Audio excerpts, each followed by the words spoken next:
Hello, my name is Emma Hammett and I run First Aid for Life. Now, First Aid for Life is a multi-award-winning first aid training company that specialises in providing first aid for schools.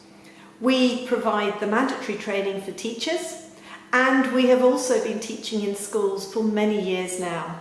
It is such an invaluable life skill and the students love learning it.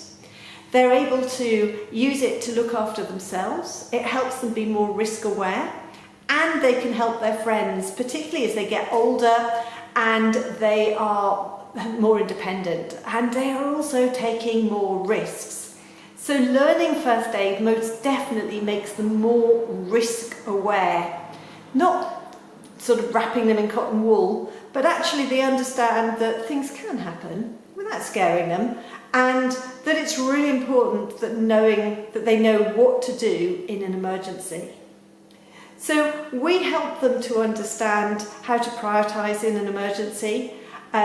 We go through CPR, recovery position, all the different things that you would expect us to do. And we make sure that it is age appropriate. So obviously we're not going to be teaching CPR to the very little ones. We'll be focusing at that point on recognising that something is seriously wrong, how to get help. We would teach even quite a small child how to roll someone into the recovery position, and it's amazing what they can do and how much they absorb and take on board. So, reasons why this has become part of the RSHE curriculum. So first of all, we were lagging behind Scandinavia in our cardiac arrest sort of recovery rates. And if we can get a whole generation trained in first aid and CPR, we can really make a difference to this. So imagine what would happen if you were involved in a car accident, and rather than, I wonder if somebody would know how to help me, actually knowing that something simple like opening your airway, knowing what to do, recognising something might be obstructed, and being able to help in those critical minutes whilst waiting for an ambulance. So that is first aid. There are extraordinary statistics. So something like 532,000 teenagers have had to cope with a drunk friend who's either been sick, they've been injured, or they've been unconscious. A quarter of all teenagers have had to help someone who's had an asthma attack. A third have helped a friend who's had a head injury, and a fifth have had to help if somebody has been seriously choking. That's a lot of people.